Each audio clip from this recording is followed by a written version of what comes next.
What's up, dude? Yo, what's up? What's up, Rugged Zilla? How are you, man? Man, well, this is gonna sound cliche, but I mean it. Always good when we're in this environment. Love that. Always, What did you think of my new intro? That's the real question. bro. I don't know if you could see. I was enjoying it. I was Yeah. like, yeah, this looks good, man. I like it. You can probably see it off my glasses. Yeah. I have fun with it. Like I've been like I said, I've been working with all this Canva stuff and like trying to do Yeah, my own intros and my own edits and stuff. And sometimes when you do these kind of things, right, you go a little bit over the top. Like you do a little bit too much, but then you do a little bit too little. It's kind of like where's the middle ground? But I think I found it with that. So it's actually not bad. solid, man. I don't mind it. Toaster, thank you for joining. Hey, Kochi, is that how you say Kochi? Kachi? Koshi. Kachi. Yeah, Thank legend. you. Awesome. Legend in the chat, man. All right, bro. Well, look, based on last time's podcast, that was fucking awesome. I had a great time. Let's continue on with the empowerment series. Um, That's Perspective today, man. It's a big one. I like it. How do you want to tackle it? So hey, Sass. She's doing it on purpose. Sass is my buddy, by the way, Adam. Yeah. She's a huge fan of yours. Uh I invited her hoping that she'd be a fan of mine, but she's a fan of yours. And that's cool though. She's a big supporter of the channel. She's a lot of fun. So hey guys, thanks for being here. Thanks for hanging out. You guys saw uh Adam and I, mostly Adam, kicked some empowerment butt last week. We talked about conferences. So much fun. This week, piggybacking off of that, we're talking about perspective. Look, all of it ties in with with the overall message of empowerment, right? There's Adam and I had a really fun conversation about this because when it comes to perspective, it's so dynamic. There's so many different ways that that we can go with. So we thought, you know what, in order for all of us to have fun, engage, and be involved, right? Let's just give it that definition, right? That general definition, and then we can go into the different avenues, around perspective. And then Adam, we could you know do what we do, right? Which is dive into our brains and kind of get that information out there, and then we could see what the chat thinks. Maybe Hmm. feed off of them a little bit too, huh? Yeah, I agree. I agree. Cool.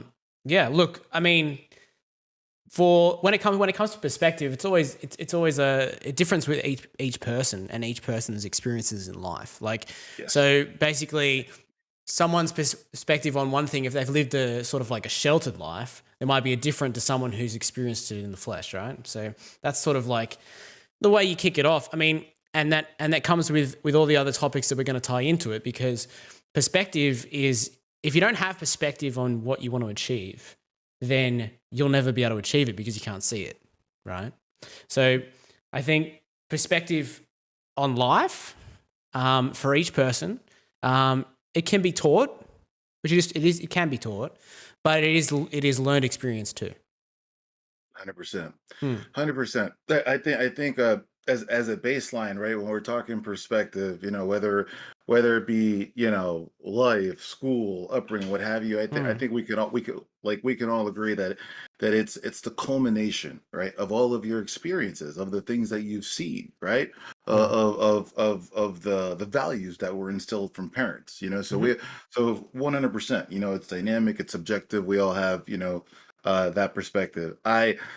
So I'm with you, and you know this, but I'm with you when it comes to learned perspective, innate perspective versus I like to call it intentional. That's not like a thing. It's just kind of the way I Hmm. came up with it. And the reason I call it intentional perspective um is because it's having a perspective intentionally, meaning like you're intentionally shifting, you're challenging your own perspective, and that could kind of be like mixed in with awareness, but you're challenging your own perspective um in an effort to improve yourself. And that's one of the hardest things to do, because when it comes to perspective, like you're that's a lot, right? Because it's your Yeah. values, right? It's your morals.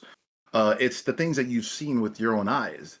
So uh, challenging that, it's incredibly difficult, right? I Yeah. mean, Yeah, I agree. Um, well, what would you say? So, out of the three different types of perspective, what would you say is the most important, or are they all just as important as each other? Like, let's explain that. that's actually a pretty powerful question. So Mm. I and by the way, guys, I know we don't have to say this, but we're going to say it anyway, or at least I am. Adam and I, we don't rehearse anything. Well, Adam and I literally say, "Hey, look, this is our subject." We give each other a brief summary on how we feel about it, and then we dive into it because we want you guys to see the natural way that we just have discussions and really pick apart these topics. So that's a great question. I had no idea, but I like the question because I think that they're all important, obviously, because perspective is your upbringing and all that good stuff. But if I were to choose one, I would say intentional perspective, in my opinion, is probably the most important, and I could give you a reason why. So Hmm.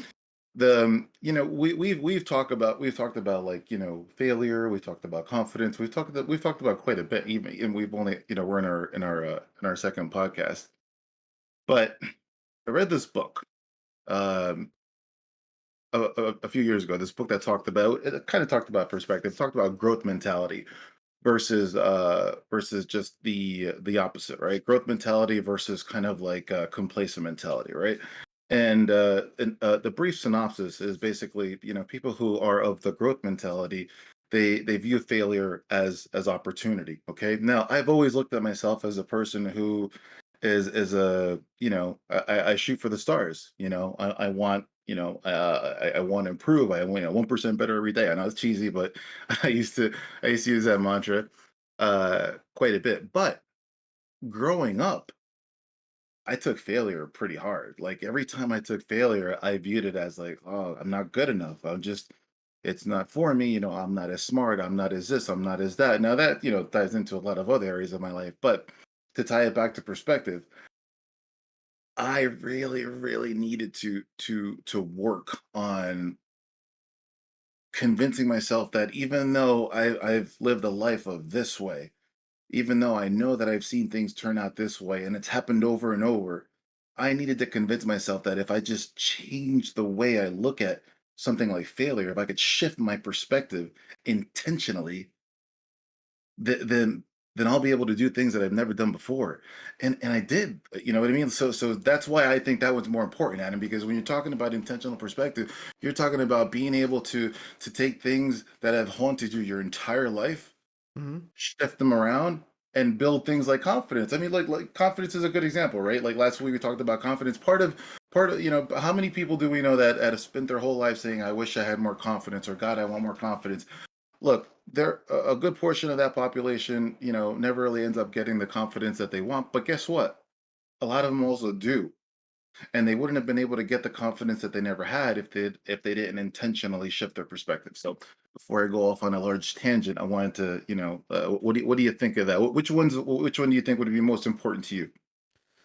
I mean, I can relate to that as well. It makes more sense. I mean, the one for me is the malleable option of learn perspective as well. So like, if you go through life with a thought process, like a certain perspective on life, and everything is set out for you. So like, say let's put it into a picture perspective, right?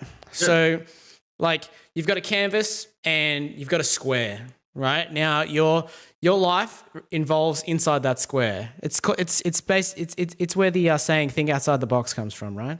So you're inside here and you're just hanging out, and everything in here is comfortable to you. Everything in here challenges you to an extent of your you know what would you say, the level of what you want to exert in the world, right? So you're all just Hmm. you're in this little box, and everything seems simple and everything's fine, and there's nothing really crazy going on. Now, somebody comes at you with a different perspective on something. So, say you've always looked at a place down the road as a set of traffic lights. It's always been a set of traffic lights to you.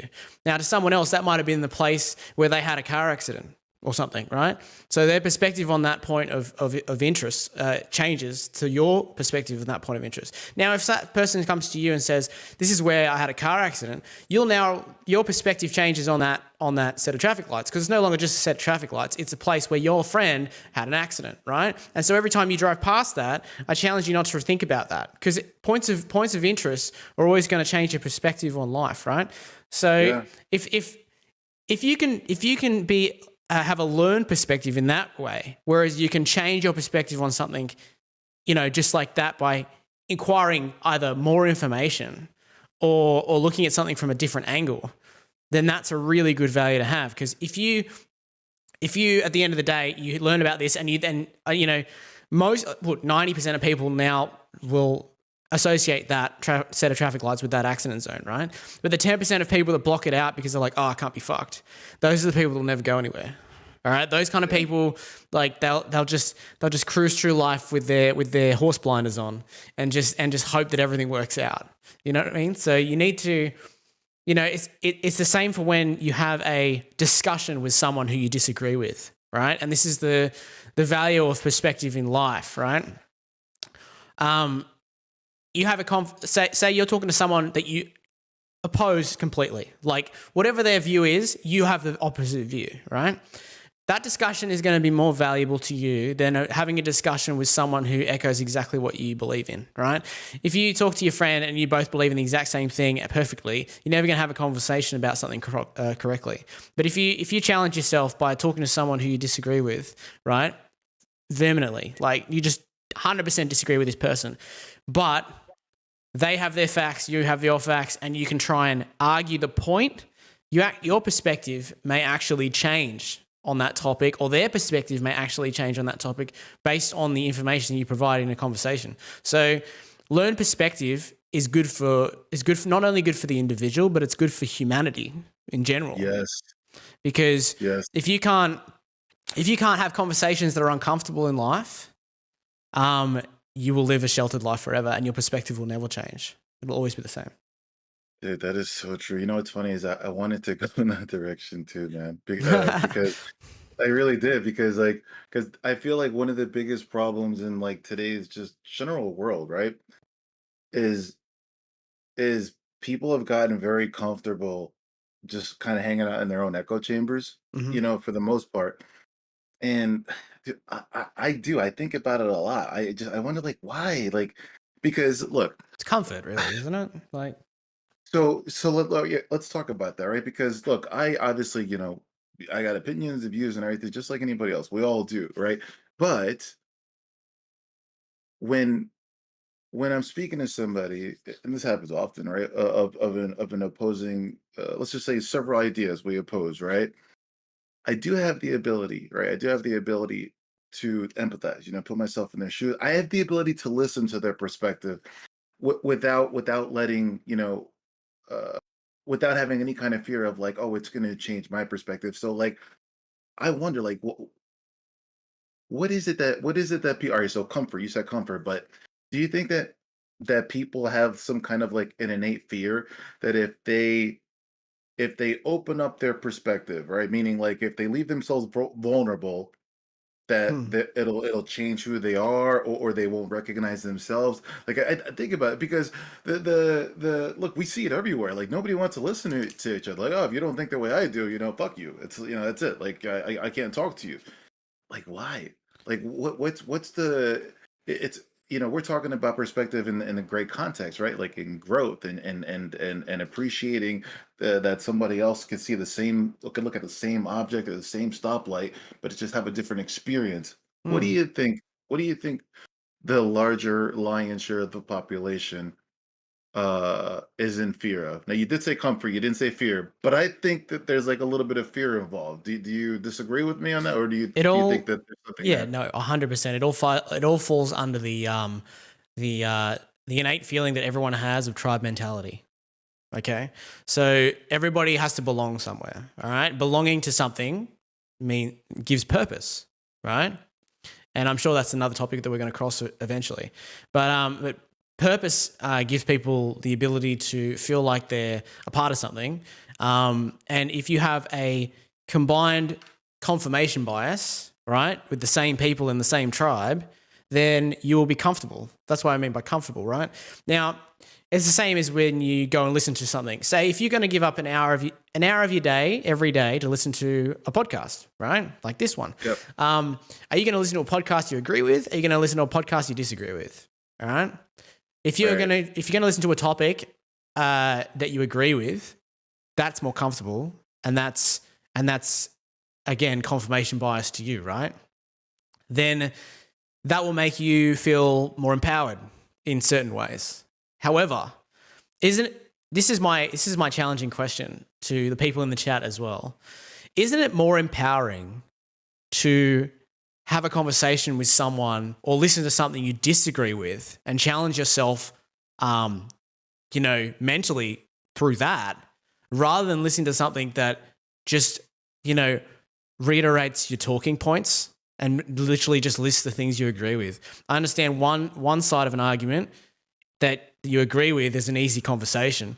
But wouldn't you rather challenge yourself like mentally with a different perspective of someone else who just has a different output to it or approach? I think, personally speaking, and for someone who enjoys the challenge, I would rather have a discussion or rather have a debate with someone I disagree with completely than have a conversation casually with someone I agree with, because it challenges me like in every way, shape, and form. That's my personal opinion. You hit the nail on the head, dude. Yeah, I'd say it. I'm gassing him up. I'm gassing him because he keeps hitting the nails on the head. What am I supposed to do? So look. So I love doing this. So I love debating for the same reason. So the reason, well, not debating, just discussing opposing ideas, which obviously ends up in some form of a debate. But I'll tell you what. So I do love it for the same reason, in that, like, look, to be fully frank, it helps me understand the areas that I need to argue against, because they're challenging me, and sometimes I learn things that the opposing idea feels that maybe I didn't know. But something that I do also, and it took me a long time to do this, but I had to have a high level of confidence in my own ideas before I could do this. But something that I do is I leave an opportunity open for change. There's a part of me going into that debate that says, you might have been wrong on this. There might have been something you missed. Yeah. You might learn something that helps you see things differently enough that you realize your idea was wrong. Now, look, I don't want to take it down, the rabbit hole. If that could be, a million different things, it could be confidence, it could be change versus all this other shit. I know it can, but I do that. Now, I know that that's like a fear in a lot of people. But remember I told you before that I feel like a lot of people don't even get involved in discussing opposing ideas out of fear. That's what I was talking about. Like, I don't have when I know that there's a possibility going into some kind of a debate that maybe my mind's going to change. I'm not afraid of that. As a matter of fact, I welcome it. I welcome it because I know that I'm not perfect, and I know that my ideas and the way that I think, like, everything changes. I may have missed something that I didn't see before. I know that that's hard to do. Adam, do you think that when you're going to it, is that something that you do too? Like, do you look? And I'm stubborn son of a bitch too. Everybody knows this. I'm not saying I go into every idea like, all right, you know what, my mind's gonna change. I'm not saying that either. I'm just saying that I do leave the opening for it, because if I don't leave the opening for that change, then I'm not going to listen to that other perspective. I'm really not. I'm going to be so stuck in my own, and it, like, nobody's going to know, nobody's going to see it, but I'm going to know. And then I'm wasting a conversation. I'm not being real. I'm not having a real conversation. Sorry, I think I started to go on a bit of a tangent. No. So I want to pass it back over. I agree. Well, that's just a different form of confirmation bias. That's the whole point. So, like, you can be conforming to your own perspective, but other people conform to their perspective. And then if you can't see the other person's perspective, that's not a discussion. That's not a debate. That's just an argument more than anything. Yeah. Like, there's a big difference between a discussion, an argument, and a confrontation, right? So like a lot of people nowadays, when they are well informed and when they have a lot of information on the topic, this is why you plan for debate, right? When you have a lot of information on a topic and another person comes with a lot of information on a topic, and you combine that into a debate, that is a debate, okay? It's not an argument, right? An argument is when someone has a perspective and they can't be changed. Their mind cannot be changed. They believe what they believe, and they believe what they believe for whatever reason, but they have no interest in discussing or having a look from another perspective. That's an argument, okay? And you never win arguments like that, okay? They're pointless, waste of time, okay? Because that person's ingrained in their own confirmation bias, right? That's the tribe mentality. Now, if you want to excel in life, okay, and this is just general rule. If you want to excel in life, you need to be open to conversations that make you uncomfortable. Okay? Now, unfortunately, on platforms like YouTube, you can't have those conversations because you get banned. But in general, you should be able to. All right? You should be able to. All right? And it's not about. I'm not taking this into any different road as to differences of opinions or whatever. All I'm saying is that the conversation should be able to be had, and that you should be able to either be made a little bit uncomfortable or have your perspective challenged in order to make you a better person. Okay? Now, like I said, there's no point in having a discussion or a debate with someone that you agree with because it won't go anywhere. All right? It's not gonna achieve anything. Personally, like you said before, with coming in with your own perspective on something and not changing it based on whatever it might be, I think you should always be open-minded to a conversation, no matter what it is about. Okay. Now, doing that is going to make you a better person, but depending on what the topic is, you need to be informed on that topic. Okay, yeah. From not just from one source, not just from two sources, from as many sources as you can possibly have. The knowledge is always power, always. Okay, so if you have more knowledge on a topic, it is better than having no knowledge on that topic, because if you're going to have a discussion with someone or a debate with someone on a topic, you need to know everything about it, the stuff you do like, the stuff you don't like, all the facts, all the figures, everything, and you need to have reasons for bringing that debate to the forefront in the first place. Now, a lot of people, like Maya says in the chat there, a lot of people like herself aren't confrontational. It doesn't have to be confrontational. This is the thing, right? If you're talking to the right person, it doesn't feel confrontational. It just feels like a conversation. If you're being lectured by someone in that way, and they're telling you that you're wrong and they're right, that's not a debate. All right, that's an argument. They're telling you what they think, and they don't give a fuck about what you think. Okay, because the whole point of a debate is to have a regulated conversation. That's what it is. And guess what, guys? Two people having a debate against each other on the same topic is actually empowering. Okay? And at the end of the day, you never know. Someone might say, "Hey, you know what? I was right on that point, I believe, based on what we had a discussion about. But you had a really good point when you said this, right? You had a really good point with this. And actually, I was 100% this way, and now all of a sudden I've come 10% back towards you, because I actually you can have your cake and eat it too. Okay? You can. You just need to be informed on things. So you don't have to take one side of a topic. You can take both sides of a topic and then have an informed decision. This whole thing in the world where people have to either agree or disagree is bullshit. Okay? It's a load of bullshit. You should be able to have two perspectives. It's not fence sitting, all right, to say that you agree with one thing and you disagree with another, or you take on one belief and you disband another belief. That's not a fence sit, okay? That's actually a balanced perspective. And more people in the world need a balanced perspective so the world can become a better fucking place, to be completely honest. Anyway. That was fucking true, dude. You said something before when you were talking about like being uncomfortable. So when I talk to you about how I'm able to leave an opportunity open in any perspective that I have for change, right?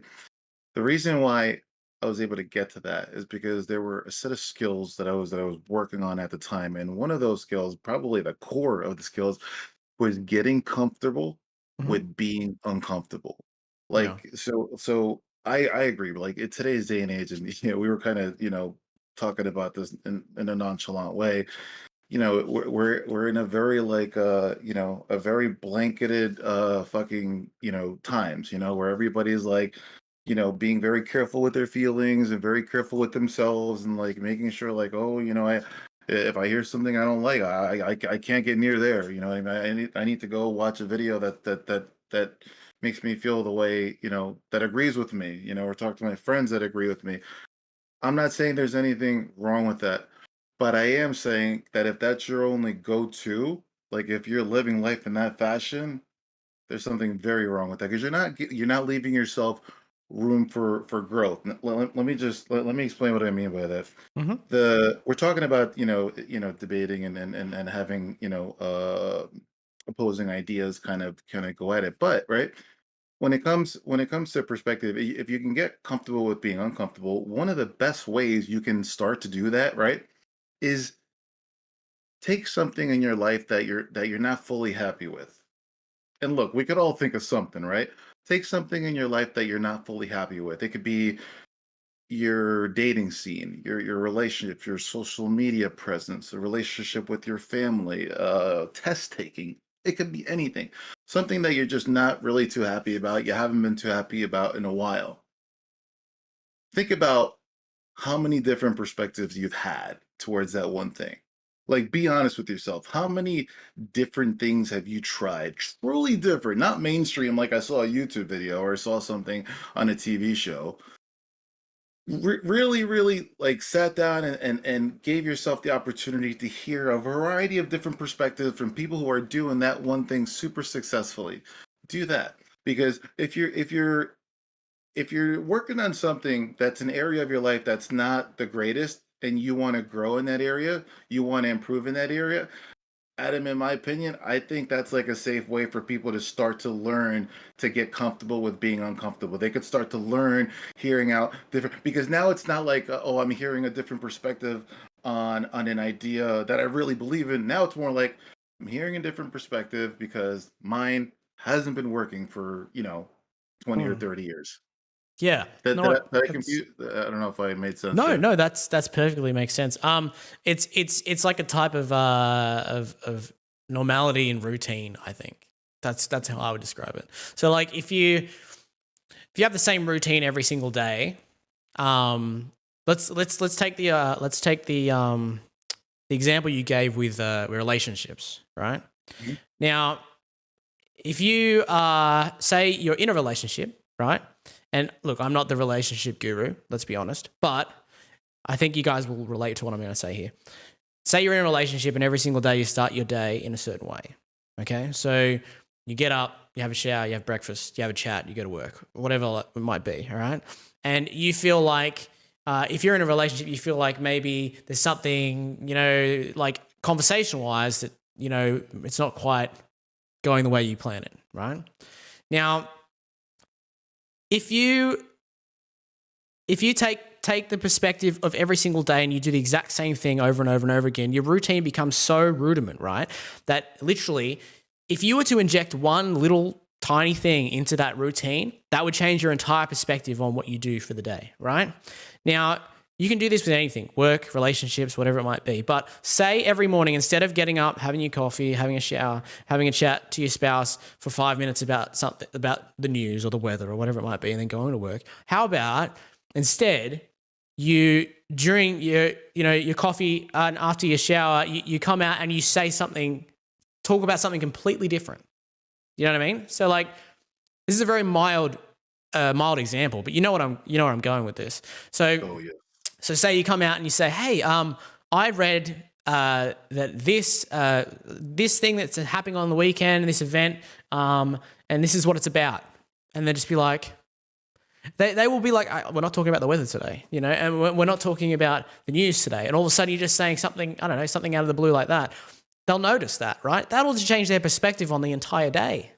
Okay, that'll change your perspective on the entire day, because all day they're going to be thinking about, I want to know more about that, and what that does is it involuntarily gains a response, right? Because in the afternoon when you get home, you'll be like, I want to continue that conversation we were having this morning, rather than just forgetting about it because it was just a routine conversation. It's a bad example, I know, but you understand where I'm coming from in that regard. So if you change the perspective on one thing during your day, doesn't matter what it is, just do something different. It'll change your entire perspective of your entire day. It could even change the perspective of your entire week, because you could be planning that whole week to do something else. So it's like, it's kind of like, if you feel like anything is stale in your life, or you feel like anything is kind of like boring, or, you want to be challenged in another way, just tweak it, do it. You're the one in charge of it. You're the one in control of it. And if you have a partner to go with it, it's going to be better for them as well. There's no downside to doing that. What's the worst thing that can happen? Nothing. So you may as well give it a whirl.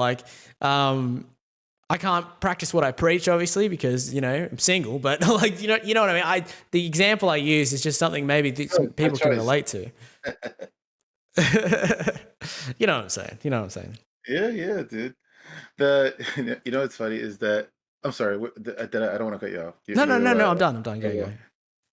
Well, because I like what you're talking about, because it's really true. Like sometimes to get out of a funk, right? Look, I'm like everybody else. I get into my funks. I'll do something in the morning, fucking really bizarre. Well, bizarre for me, just just just for the sake of doing something different. Because look, like you said, right? The definition of insanity, right? Doing the same thing over and over and over, Yeah. expecting a different result, you go crazy. So, like when I get into a fight, I want to get what. First of all, you never realize it until like day 4. You realize, like, dude, I'm in a funk. I Yeah. gotta get the fuck out of this thing. So like, I'll do something. Something different. Like, let's just say, it could be as simple as like switching the routine, like doing the same things but just changing the order.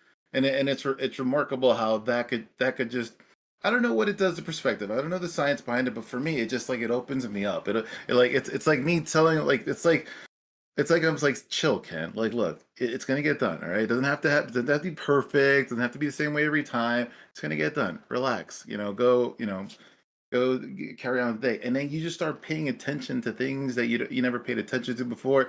It's pretty crazy. Yeah. um I wanted to tell you this thought, and tell me if you think this is perspective or not, because it's in my head and I'm like, is this let's see. Okay. So when growing up, so my mom immigrated here when she was pregnant with me, and I was first generation American. um it was really hard. It was like incredibly difficult for me. My mom did her very best, but like growing up, there was a lot of like she worked really hard in influencing me to just be, get Americanized, get in with the culture. This is America, all that good stuff. But she was also very, very like basic. So like, look, you're gonna go to school, you got to make sure you get good grades, then you go to college, because without college, that's it. Your whole future is college. Your whole future is college. Your whole future is college. And then when I got to high school, and I'm like, bro, football rules, fuck homework. You know what I mean? Like it was that was the mentality I had, and but the perspective I had around success was, you got to go to college, you got to get that college degree, and it was Mhm. embedded in my brain. So fast forward, I went to college, I dropped out, everybody knows the story, dropped out to go work in New York, and then I ended up being in business, and it was great. um I lost everything when I was 27 years old. Everything. 26, 27. I mean, I lost my apartment. I lost my car. I lost everything because I was a mortgage broker and the market tanked. And I was like, oh my God. Like, I was a young kid. I thought, like, I didn't know any better. I thought the money was going to be there forever. I could do this for the rest of my life. I didn't know markets. My one of my loan officers called me up.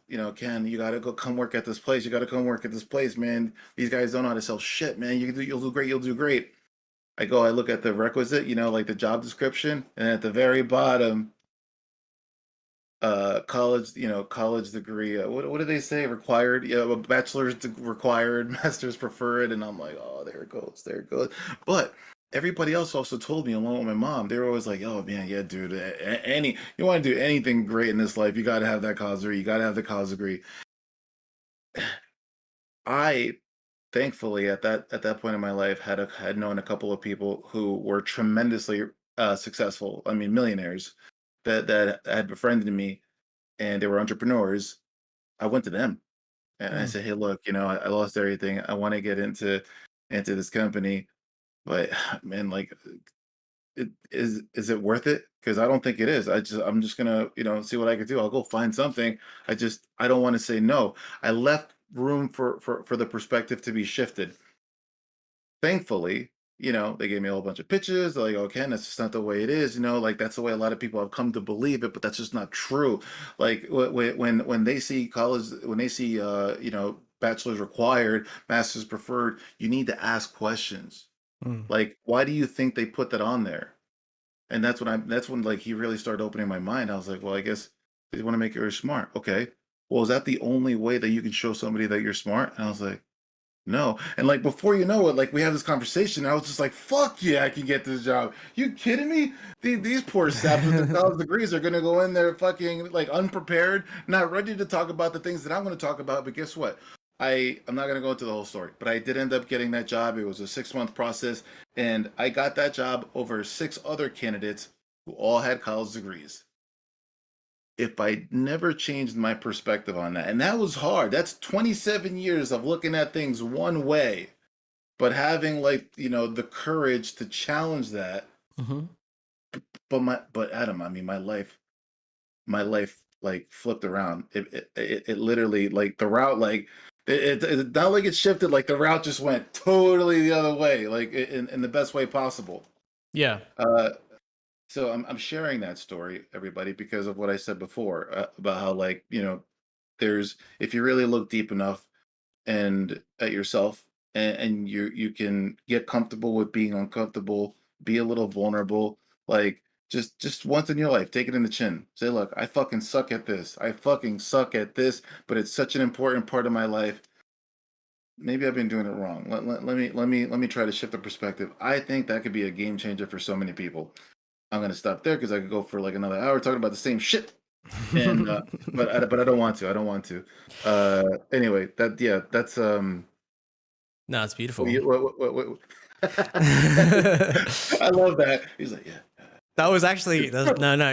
You know what it is though. Like you basically gone full circle. So like you've taken the ideas that we're promoting right here on this podcast and showing that we have in some way, shape, or form, use them in our own lives. You're giving a real life example, which is the same. Like it's the same examples I could give on confidence. You've given on perspective. Do you know what I mean? This is why.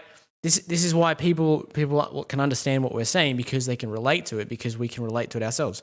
So, and that's why we did this podcast in the first place. This is, we're not just doing this because it's something interesting to talk about. No, we're doing it because we really enjoy it and we believe in it, right? And like for those that don't believe in it and think it's ridiculous, listen to the podcast. You might actually, we might actually change your perspective. This is the whole point. We're not trying to mind meld you. We're not trying to, give you the red blue pill in the Matrix. Like we're trying to just give you that opportunity to see things from a different perspective, or have the confidence to do something different, so that you actually better your life. Like a lot of people are stuck in fucking ruts right now. The world is shit right now. It's not great. But it's opportunity too, because, as you guys know in life, when you hit rock bottom, the only way is up, right? The only way is up. So when the world goes to shit and seems hopeless, the only way is up. Now, everything works in cycles. Everything. From the world to the weather to people to governments to whatever it might be, right? Everything works in cycles and everything will come good. okay? It will come good in one way, shape, or form. So there's always a way, right? A way forward, and at some point it will change.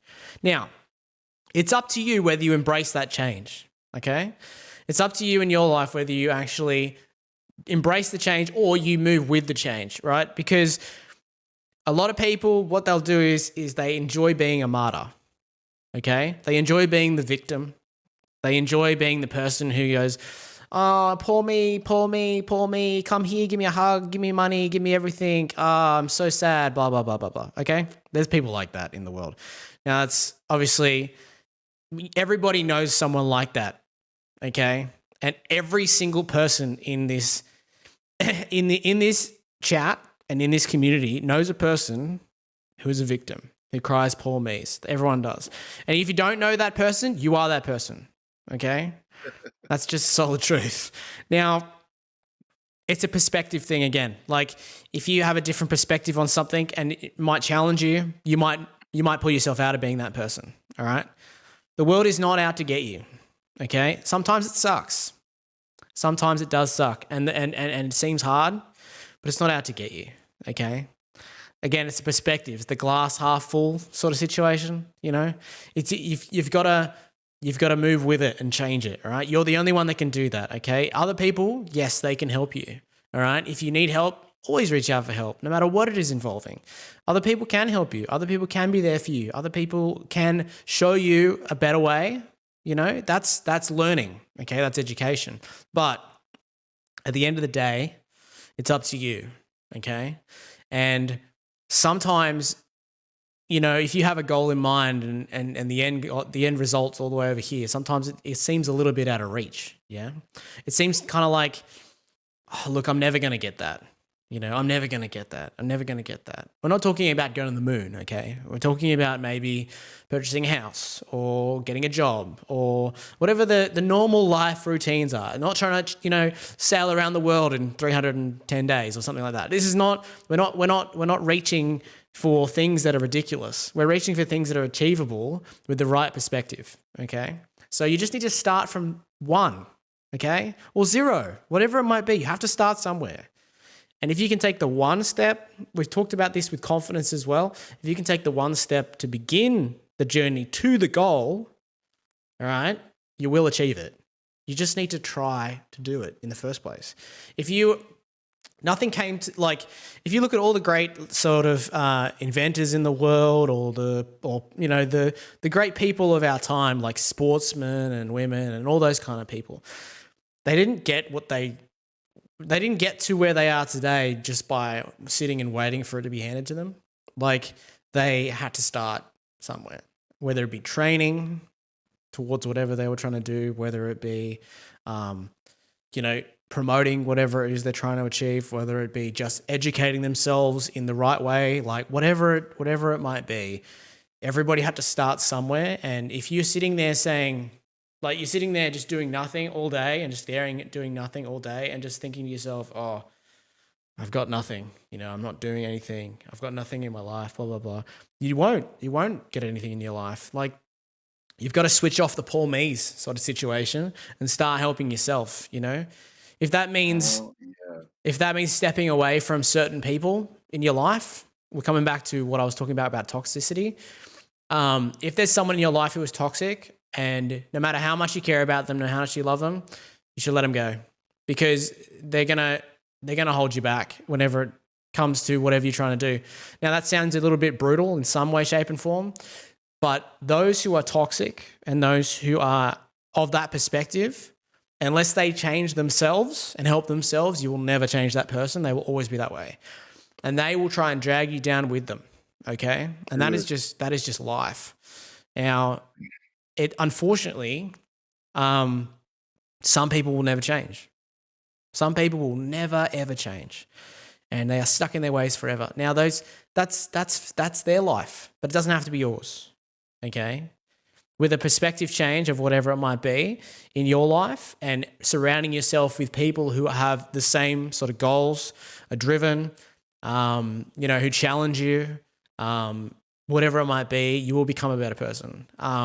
100% guaranteed, because both Ken and I have lived it. You know, we've lived it.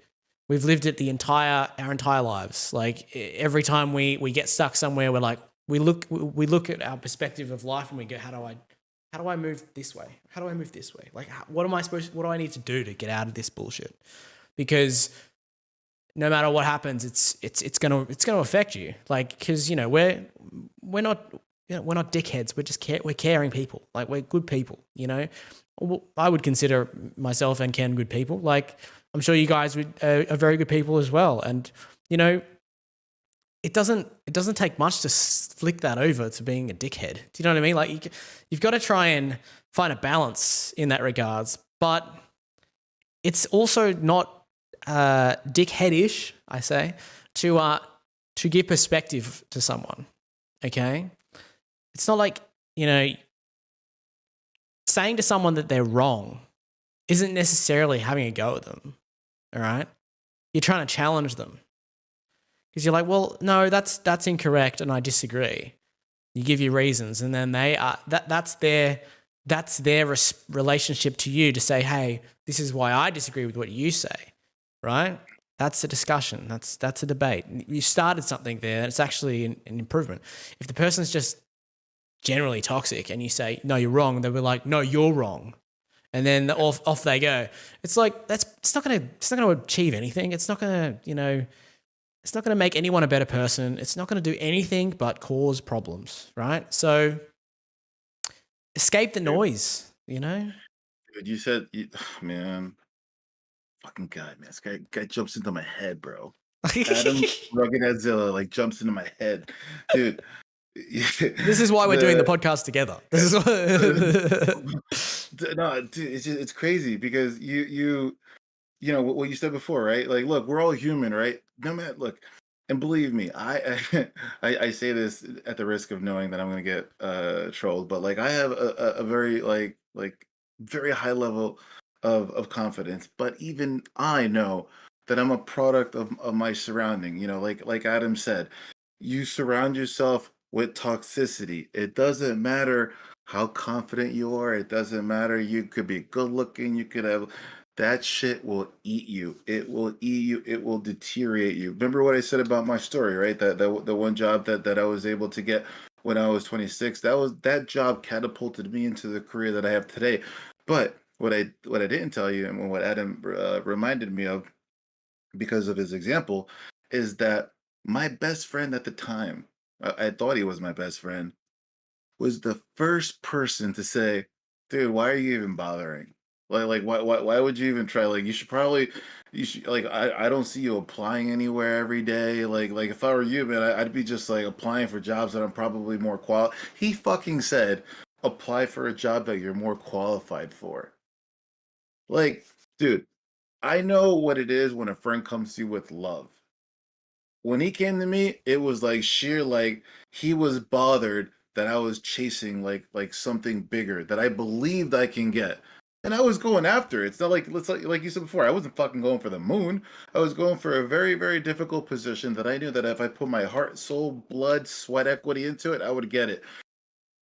That person removed from my life, completely removed because of what you were talking about. Because like I you know, like I looked at his life and I thought, you know, he actually has a pretty decent life and he's not happy. And I think that's because he can be doing so much more.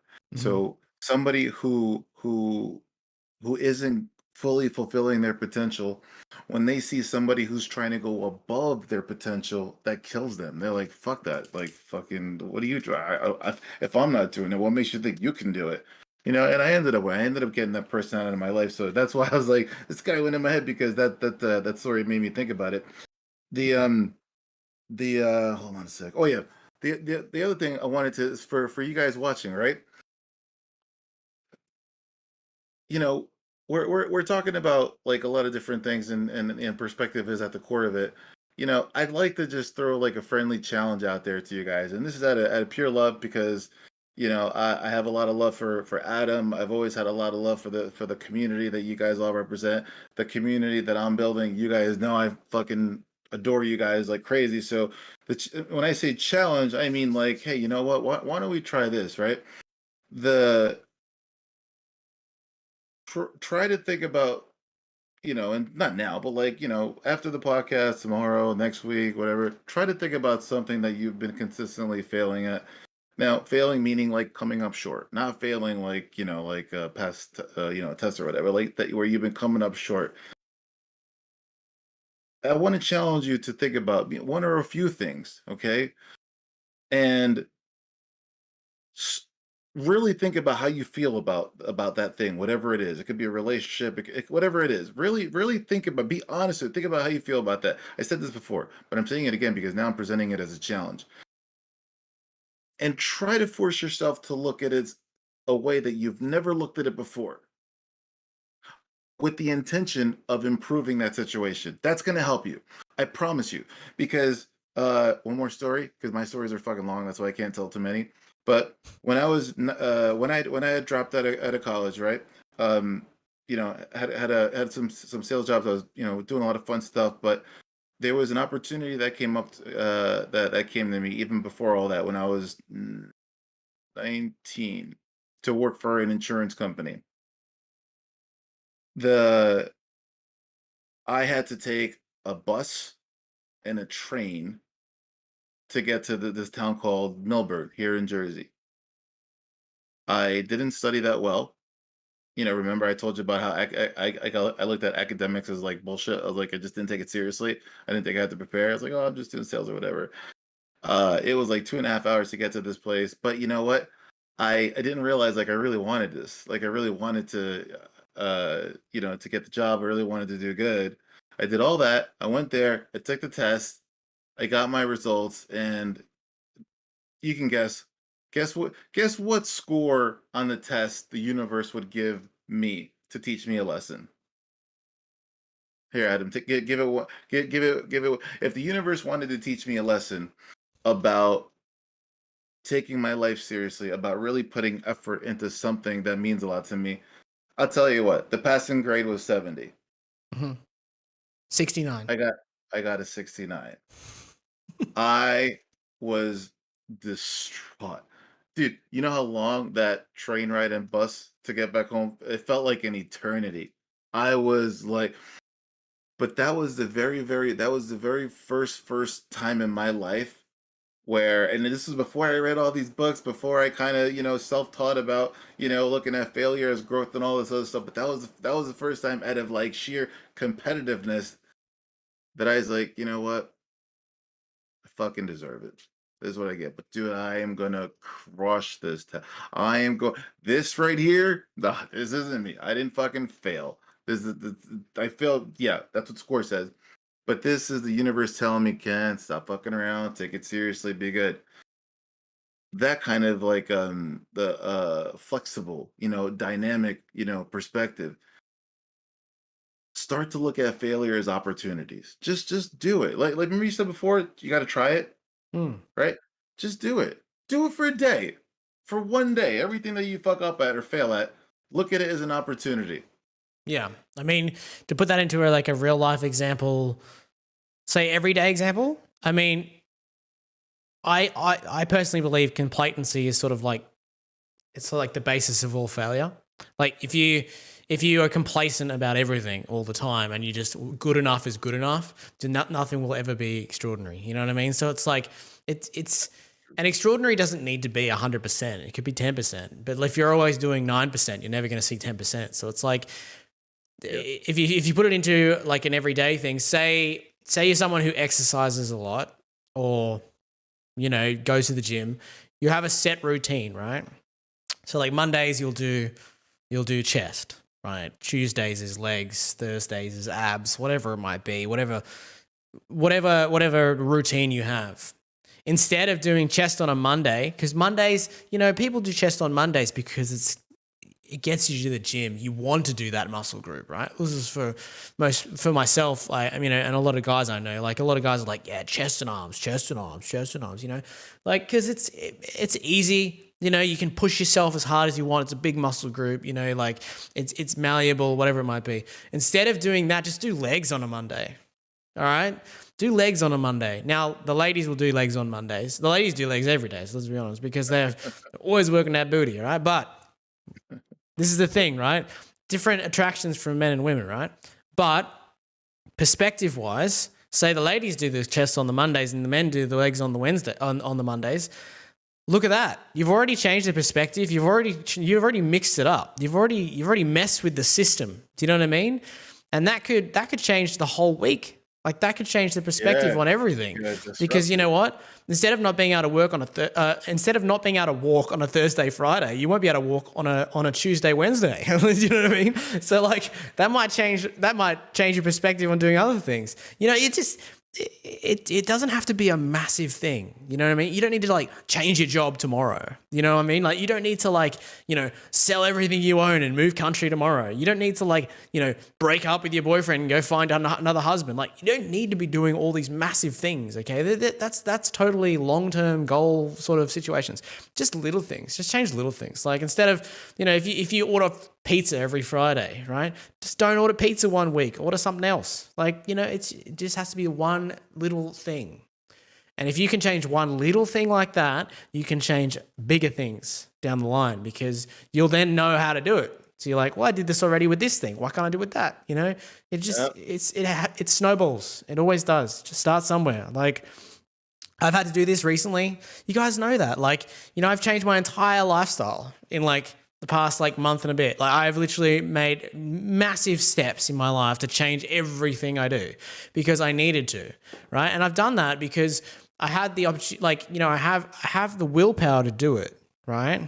And acquiring the willpower for some people is the hardest part, but taking the first step to do whatever it is you want to achieve, it'll grow naturally. Do you know what I mean? Like you have to take step one always. Never.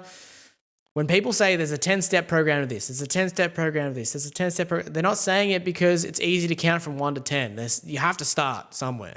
And 1 is the starting point for all things, you know? I'm really glad that you went in that direction, Adam. Because I didn't even think of it. You know, it's true. Like when you're talking about a lot of the things that, you know, that we've been talking about are things that manifest over a period of time and you know, this are kind of large, but even the smallest change, Hmm. even the smallest change can give you that confidence, right? That confidence that you can do change. And Yeah. then, like you said, it snowballs into the next step and more. And as you're going along, remember we talked about that? Every step of the way, you're building confidence. And then by the time you're at step 10, you have so much confidence that you now have the ability to change in other ways. That's just how it works, you know, like anybody that you see out there who possesses a large amount of confidence or has the ability to really be aware of their thoughts and feelings and shift on a dime when necessary, those people didn't get like that overnight. They No. started tiny. They started super small by not wearing their green shirt on Friday, Toaster. Maybe it was something like that. Maybe they You wore a know, blue one. maybe they had ice cream instead of pizza. Yeah, it's always it's simple. Like it really is. It doesn't have to be complicated. You know, we talk about these subjects in depth, which make them feel like they're a little bit more complicated than they are. Which you know sometimes, you know, it's like a deep dive into something simple. Do you know what I mean? Like we're trying to change your perspective on the topic by expanding. You know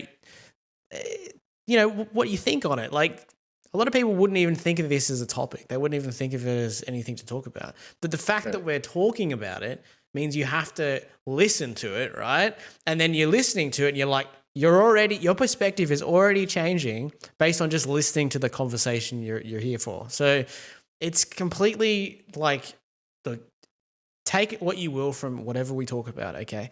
You will take what you will. Like it might be the smallest thing and it might be the biggest thing. It might change your life. It might literally do nothing for you. But we're doing it because it's just a stepping point to doing something different, okay? And every day, like I like challenging myself all the time because it's growth. It's personal growth. Like if you are stuck in the same thing every single day, like I said, you're never gonna grow, you're never gonna achieve anything. A lot of people's mindsets is like, well, I don't want to. I was like, well, if you're happy being that complacent and that simple minded, this is probably not for you. you know? That's the pessimistic side of humanity, right? But if you're optimistic in life and you do want to, try different things in order to make, whatever it is achievable, this is the right place for you. You're going to benefit from this the most. I really feel like, and for a lot of people who think the same, and I know a lot of people in my community and a lot of people in Ken's community think the same way, or maybe they're stuck in a little bit of a rut and they're like, oh, I need that little push. This is it. We're giving you that push. Okay. And Yeah, hopefully you all benefit from it in some way, shape, or form. I really, really hope for that. yeah, Because, yeah, I benefit yeah. from just having the conversations. It's great. Dude, It's me very too, interesting. man. Yeah. Me too. We're only on week 2, also. It's gonna be fucking crazy. yeah. It's you said something. Oh yeah, by the way, so like to piggyback on what Adam said, um, the yeah, like we hope that like at some point, right? This could be it could be today, tonight. It could be the next episode, the last one. Who knows? But at some point, we're hoping that dots connect that didn't connect before. That it comes because this is all kind of like like you said, this is all going to come full circle to everybody, kind of in their own way. You know what I mean? But if it's a form of improvement, then dude, you know what? Did my job. You know what I mean? Like if somebody can come back and say, hey, I did this, I did something that I've been holding off on, or I actually, if it's hard for you to separate yourself from certain toxic people for whatever reason, fine. I mean, not fine, but I'm not going to beat you up about it right now because I want to focus on something else.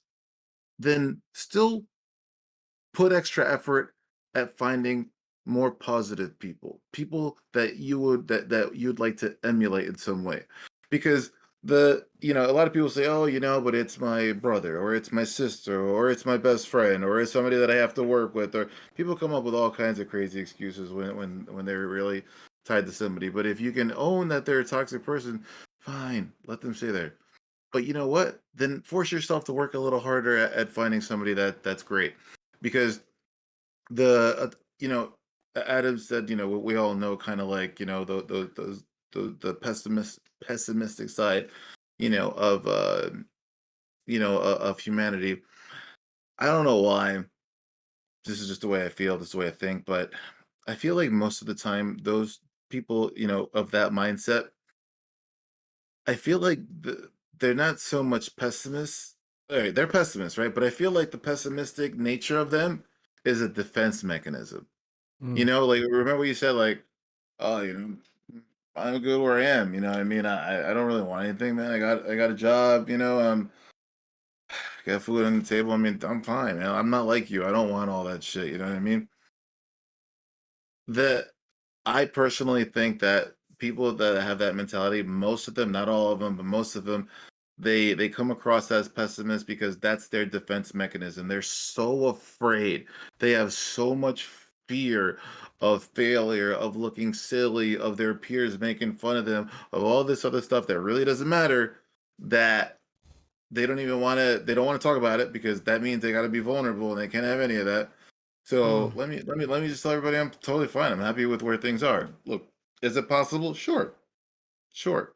It's possible for somebody to be totally just purely content with where they are.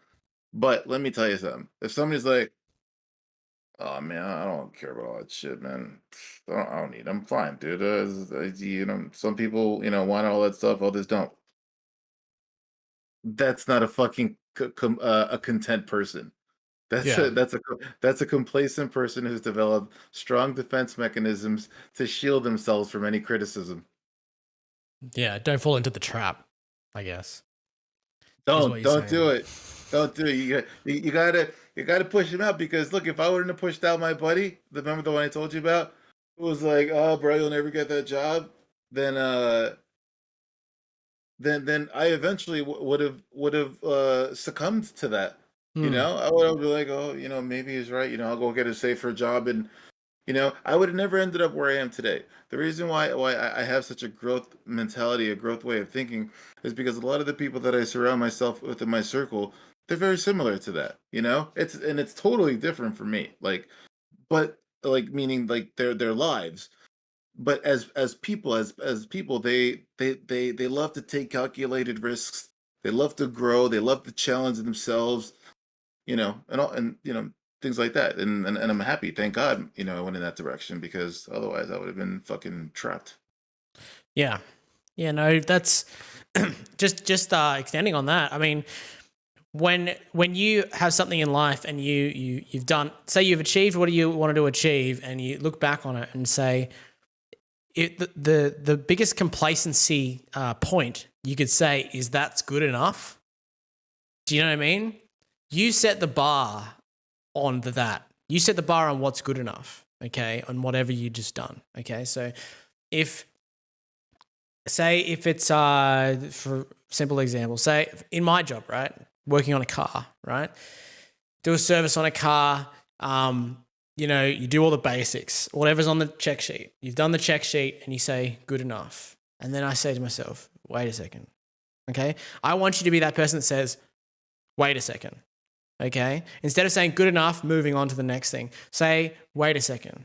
All right. And then say, what extra step could I take right now that would make it better than good enough as the base benchmark? Do you know what I mean? So I've checked off everything on the list. The car is finished. What else can I do that's that little bit extra that'll set me apart from everyone else that says I did a little bit more? It takes an extra, God knows how, 10, 20, 30 seconds. Just think about it. Say, what is the extra thing I could do? So like for a simple example, I've serviced the car, everything's done, it's perfect. There's a old registration sticker still stuck on the left side of the windscreen, right? Now it's not my job to take it off, okay? It's not my job to do anything about that. It doesn't have any bearing on anything that I'm doing. I won't get paid extra for it. I won't, it doesn't matter, okay? However, if I take the extra 20 seconds to scrape that sticker off and clean the windshield, right? Takes 20 seconds, 30 seconds, take the car out. I can guarantee you that extra little thing that a customer notices will be that. Okay, because they've been staring at that thing for like a whole fucking year, okay? They've been staring at that ugly half-cut sticker on their windscreen that has expired from 2 years ago for a whole year, right? They get back in the car after you've done everything you could possibly do under the engine. Everything's perfect. The service is done. They paid for what they pay for. They look up and they go, oh, my sticker's gone. You know what I mean? Because that's perspective. Their perspective has always been that thing in their left side of their vision being like, oh my God, the sticker's still on this fucking... I should take that sticker off one day. You know what I mean? I should take that sticker off one day. They're never going to fucking do it. All right? It takes 30 seconds, but they'll never do it because they're just like, doesn't matter. It's that's their perspective. It doesn't matter. It doesn't matter. It doesn't have any bearing on anything. It doesn't mean anything. But you know what? When you remove it, all of a sudden they're just like, hold on a second. Do you know what I mean? Like, yeah. It's gone. Do you know what I mean? Like, it's the little things. Like, if you go that little extra, right, and you do that little extra little thing, like, maybe that changes that person's perspective too. You've changed your perspective in your job by doing a little extra, and then you've changed that person's perspective, in their day by being like, oh my God, it's gone. Like, it's a double example, really, isn't it? Like, it's a perfect way, simply, of changing someone else's perspective without doing anything introversially. Like, seems simple to me. Yeah, I love it. I think everybody should go try it. Try it this week. You know what that reminded me of? And you're probably like, Ken, how the fuck did you connect those two dots? What are you talking about? I ask that all the time. I would too. My mind is like wicked sometimes. But the pay it forward thing, like doing something for a complete stranger, right? Something nice, a nice gesture, nothing extravagant, but a nice gesture. And just letting them know that you're simply, you just wanted to do something for a complete stranger, but just out of the goodness and appreciation for humankind, The only thing you ask is that if you don't mind, I'd love for you to be able to just return the favor to somebody else, maybe later today, whatever. And then that goes on. How many people's perspectives you think would change about strangers? Because you look at people every day, and most people, you walk by. I'm not gonna tell people how they feel, but you kind of feel like, they're just strangers, like they're that's it. They're just people. They're not, they're not nice, or they're not this, or they're not that. But if a stranger were to do something like that to you, like your look, your the way you view, the way you feel about strangers and humankind in general will fucking change dramatically. Matter of fact, I'm doing it tomorrow. I'm gonna Yeah. do it. The tough part is though that you don't know where it's gonna end up. You know what I mean? You just do it to that one person. There's no way to There's no way to track it. But I'd love that. That would be a good YouTube video It would. if we could track it. We should do it. Should try it in a simpler example. So like, say we do it on online. So like, basically what you would do is you would say you're on your channel, right? And everyone comes over to, twitch.tv/Kenw1ck, right? And they jump up on there and they watch you stream, and you say, okay, I'm gonna do one act of kindness to someone by going to their channel, bringing it up on the page, gifting them a subscription, right? Now, I know it's a really random thing to do. I do it a lot because I think it's, if you go to someone's channel, right, and they have, say they have like 10 subscriptions or something. Like, I don't pick someone who has 100,000 subscriptions. I'm not going to do that. I'm going to pick someone who has 10. Maybe 5, 10 subscriptions, has one viewer, maybe 2 viewers, whatever. I'll take my channel and everyone in it and go to their channel, right? This takes a whole of 2 minutes, right? You bring them up and you get to know them for about 5-10 minutes, and you talk to them like you would just to someone coming to say hello. Little do they know they've got another 30 people watching them, and then you say, hey everyone, go and follow this person, give them some love. You gift a subscription to someone who is regular in their channel, who you can see in the chat, that one person that's always there. You know the people. There's always that one person that's always there. That's their happy place. They might not be able to afford a subscription or whatever it might be. It's one act of kindness. That's it. It costs you a whole of $5. You don't even need to do that, right? You don't even need to gift anything, okay? Just being in that person's channel and following them is probably enough, right? Yeah. But you perform that one act of kindness on that person. You bring all these people over to say hello, right? That makes their day. They might have been having one of those days where they're just like, I hate my life. I can't believe I'm playing Call of Duty again to this one person for the rest of eternity. Like, you know what I mean? Like, sometimes they can be a bit downing. Like, it's kind of a bit like lonely. And, I was there. I've been there, but this person, I don't want to go out and meet other people. Like, they're always going to be stuck with one person, right? So, but by bringing people to them, you might have just triggered something for them, being like, oh my God, these people actually want to talk to me and watching. I should go and watch them and say hello. Like all of a sudden, oh, I got a subscription. Holy shit. Like I never get a subscription. Like, and all of a sudden the rest of their day doesn't look so bleak. The rest of their day might be the greatest day ever. You know what I mean? You might have just made that person's month. It just doesn't take much. You know what I mean? Like, again, it doesn't have to be anything major. Like and you know what? If you do that, so I've done that in the past. I've done that for like 10, 20, 30 people in one day, right? But it's because I wanted to get that reaction. I wanted to see that person. I wanted to see that person have a smile on their face. And guess what? That is a pay forward no matter what. Like that is, you've just made a friend like for life, because you know what that person does next? They reach out to you. They reach out to you and they're like, dude, why did you do this to me? That's the first question they'll say. Why did you do this to me? Like, what was special about me? Like, nothing. There was nothing special about you. I just saw that I watched you. I sat down with you. I wanted to chat with you. I really enjoyed chatting with you. I'd like to get to know you. But then in a day, 2 days, 3 days time, they might be one of your best friends. You don't know. Yeah. You don't know. You might have just.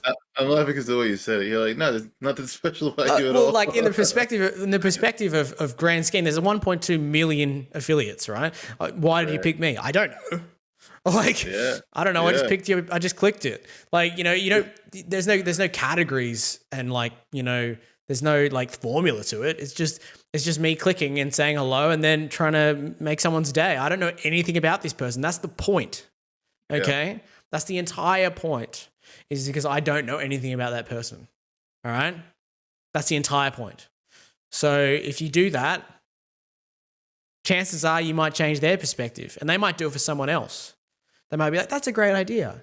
And you know what? The more love you spread on these platforms, the better, because there's a lot of fucking hate on these platforms lately, and we need to spread a bit more love and like just try a little bit harder.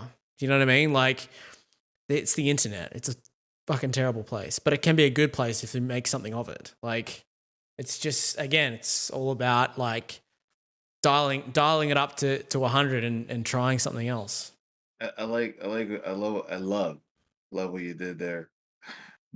So we moved into, which is, I think it's fucking awesome. We moved into like, we brought it back to this, kind of the streaming culture, which is great, right? Because a lot of us, that's how we know each other. Hey, I'm taking that challenge. I'm gonna do it. I'm gonna do it. Either later or tomorrow. I actually, like you, I used to do that a lot too, and I got off of it. But you're right. I think uh I agree, especially lately. It's Yeah. been there's been like, it feels like everywhere you turn, there's just someone just kind of hating on somebody, or showing um pleasure, at someone else's, suffering, or someone else's letdown, rather than the opposite, which the opposite would be like, you know, those of us, trying to reignite, positive perspective, positive feelings, belief, strength. Look, I hate using positive because it sounds like, oh, like, like positive, positive, positive, but just goodness, like belief, like you said, right? Like doing that to a complete stranger who's been streaming to the same one person could fundamentally change how they feel about what they're doing. And when that happens, when something fundamentally changes in you, you start doing things that you've never done before. You start trying harder. That your brain starts working in ways that it didn't before. That's scientifically proven, because you have this confidence and this belief that, hey, you know what? Maybe I am doing this for a reason. Maybe I do mean something. Because of Yeah. this one random person. Like, I was picked for a reason. It was random to him or her, but to me, it happened for something. Yeah. I believe it, bro. You know me, man. I'm just like cheesy when it comes to that shit. Like, I love, being able to do something out of the ordinary, do something totally unexpected, and then seeing that reaction in somebody where they're like, "Shit, man, this has made my fucking day. Thanks." Yeah. The other thing, and like, okay, this is where I'm going to, you know how sometimes I do devil's advocate. Okay, Let's do it. this is something I want to do as well. Okay, there are a lot of people who will do that for their own benefit more than the person they're doing it for. Right Mhm. now, a lot of people will basically go to someone's channel and I'm using the example because it makes sense to a lot of people listening. They'll Mhm. go to that channel and they'll gift a sub to that person, and expect that person to repay the favor. Okay. Oh yeah. It's the wrong way of looking at it. Okay. That's Mhm. the devil's advocate. Okay. There's always a catch. Okay. Don't be that person. Be the person that does it for the person you're doing it for, not for yourself. Because you know what? 90% of the time, they will come back and come to your channel. And they will come back and they will return the favor. But don't expect that to happen. Okay.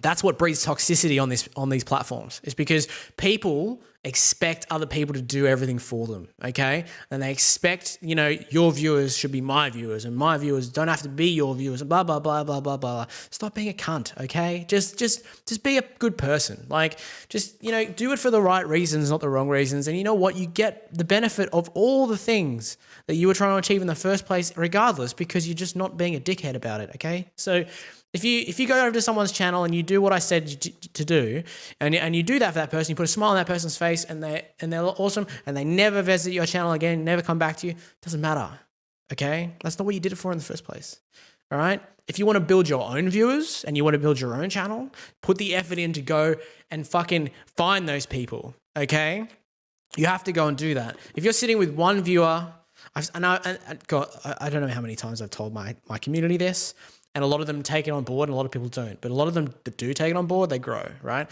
I say to them, don't go into someone's channel and type in hello and then never say anything ever again and expect them to come watch you. Okay, Oh.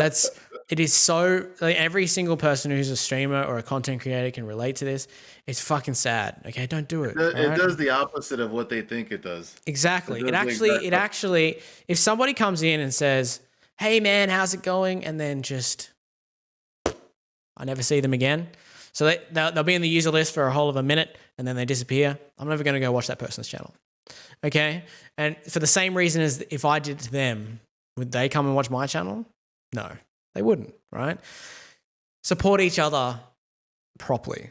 Okay. Dude. If you like that person's content, that you go into their channel and you spend hours and hours in there because you like their content, chances are, if they like you as a person, they'll probably come watch you too. Okay. But you don't expect that. Okay. Because it's the wrong way of going about it. Okay. Go and enjoy the people's channels you enjoy because you enjoy being there. Okay. And the people that come to you will be the same. All right. But it's not a quid pro quo situation. All right. Do things for the right reasons. Okay. Do things for the right reasons. Support people you want to support. Be there for the people you want to be there for.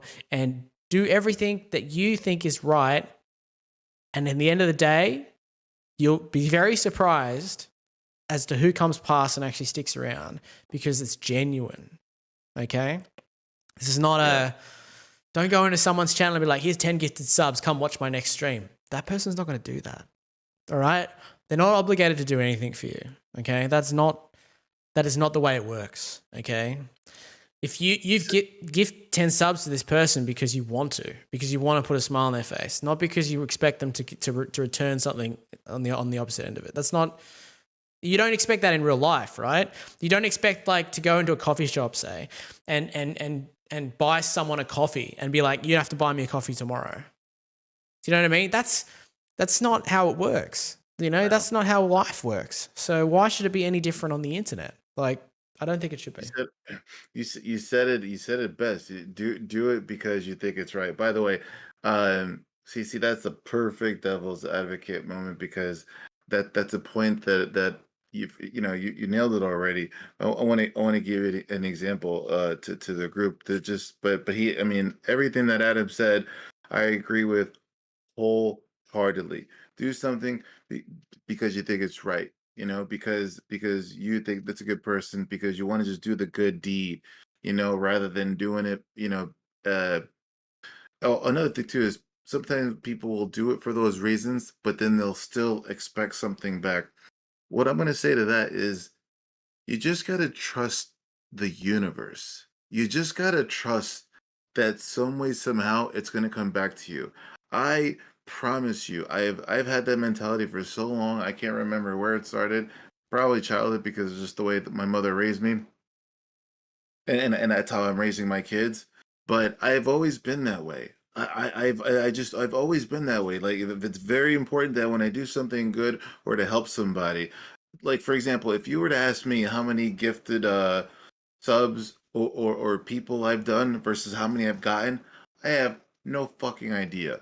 No clue. Matter of fact, I've probably gifted subs to some of you guys and forgot. Because when I do things like that, sometimes it's in the moment because you said something, or maybe you needed a lift, and I just did it, or maybe I appreciate you, but no part of me ever does things like that and then compares it to, oh, is it working? Is it coming back to me in any way? And I'll give you a good example of how I'm trying to spread that. My daughter, this is actually a really cute scenario. So we're at Dunkin' Donuts, right? And I always tell my kids, you say thank you, you say please, you say excuse me. When you're talking to an adult, you say Mr. or Mrs. Like that's important.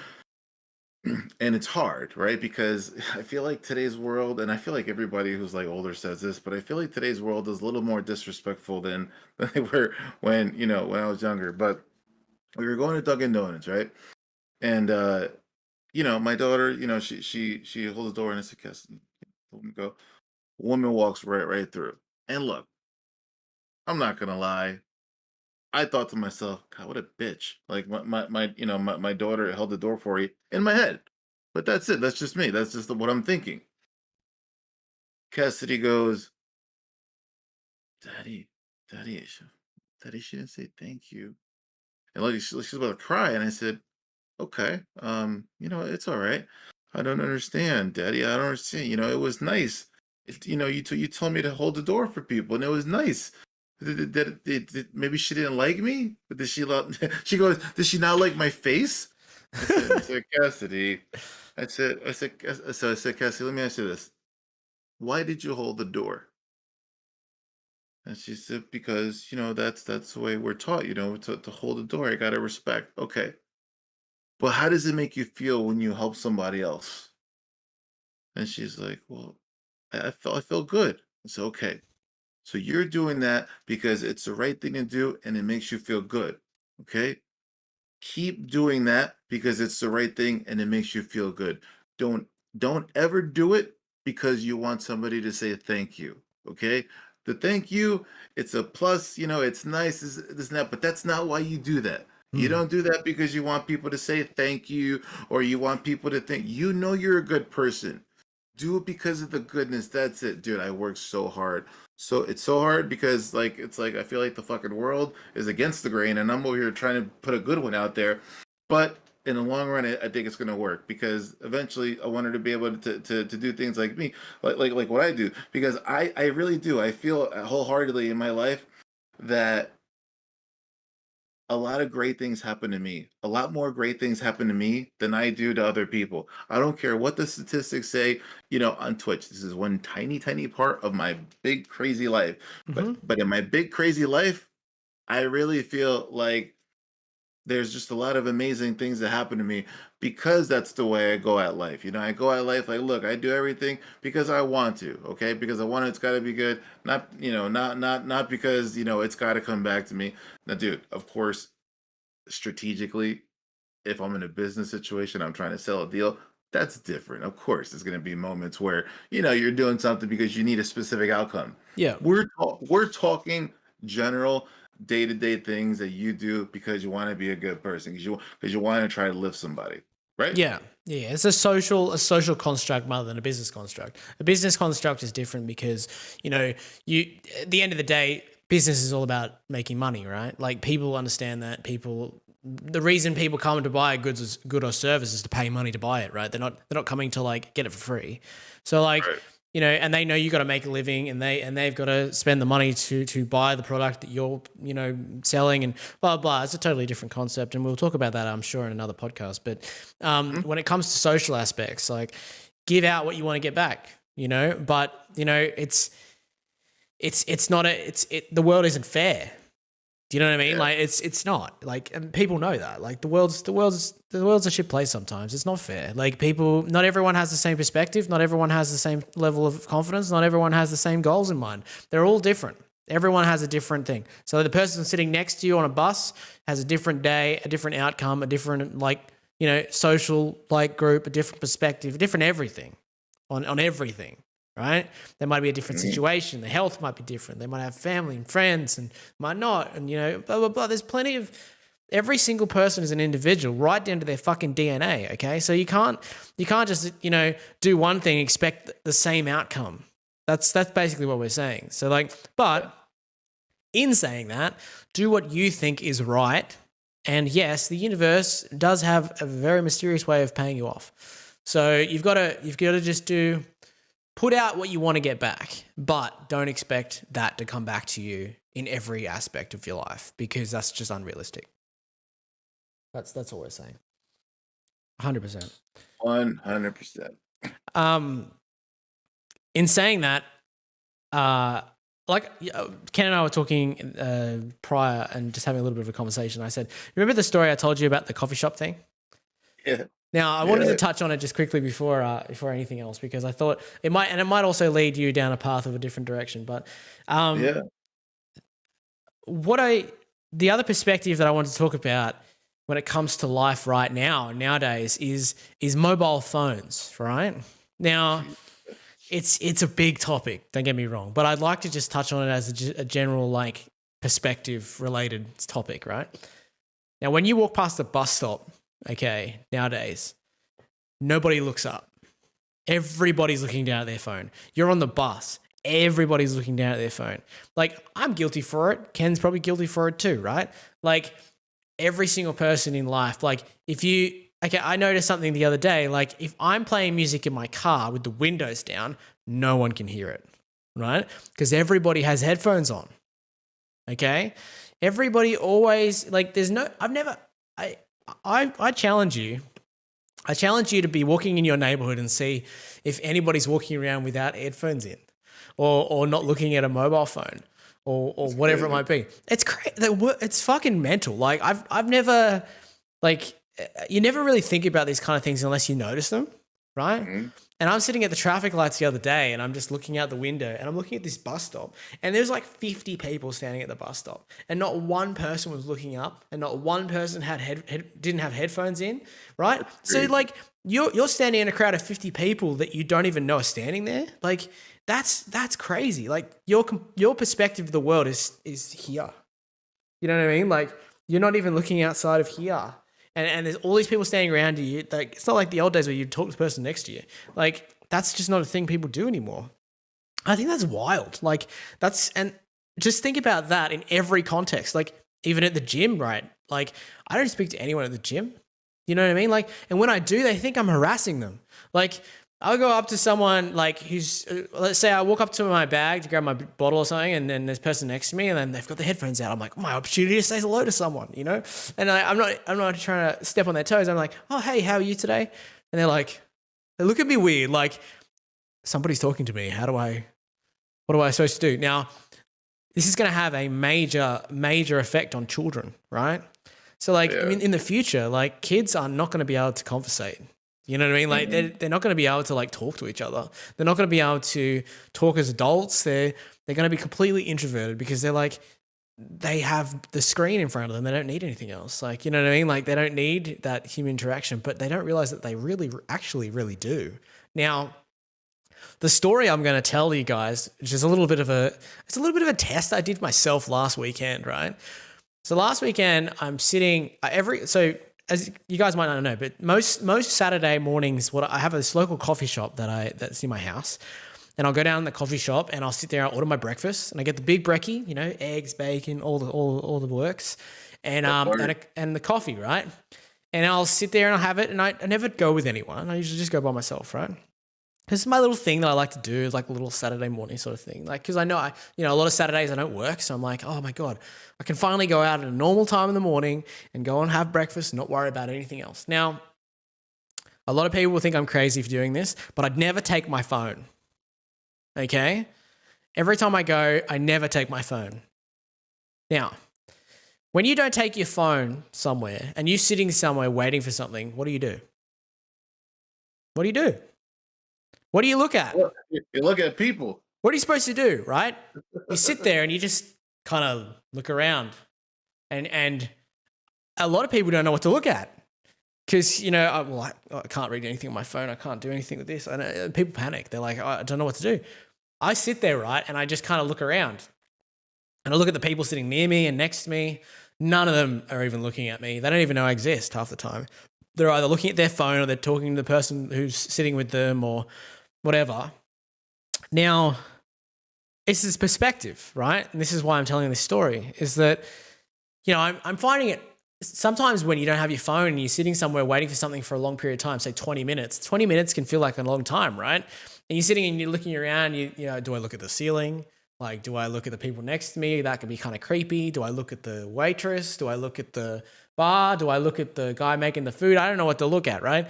So I'm just kind of like standing around looking. Anyway, and this is the thing, right? Everybody is looking at their phone. Everybody's talking to each other. The lady at the waitress comes over to me and she says to me, she goes, "Would you like a newspaper or something?" So she said to me, right? And I said, "No, why?" And she's like, "Oh, you just look bored." And I said to her, I was just like, okay. I said, I'm gonna question you on something real quick. And I said, I hope this doesn't make you feel weird or whatever. And I said, Did you notice me in this way because I don't have a phone in front of me, right? Because I'm not staring down at my mobile phone, or if I'm not, conversating with someone, you think that I must need something to do. And she's just like, yeah, I guess there. And I said, isn't it funny? And this changed her perspective for the day, I can guarantee you. I said, isn't it funny that the people we notice outside of the normal are the people 20 years ago that would have been the people who were normal? I said, so 20 years ago today, somebody having a conversation or sitting here just doing nothing would have been normal. But now, if you're not glued to your phone or whatever at a table doing, you're odd. Like, it's gone from the yuppie generation to the generation of people who aren't. Like, it's a very, very weird concept. And I thought that was a really interesting thing. But my challenge to the people in the chat and the people who are listening and the people who watch this later on, do something on a day where you don't need a phone, right? And just leave it at home, okay? Even if it's for an hour or whatever it might be, go and do something, go somewhere and just don't take your phone with you, okay? You will be absolutely amazed at how your perspective changes in that situation. Even just standing in line waiting for your coffee, what are you going to do?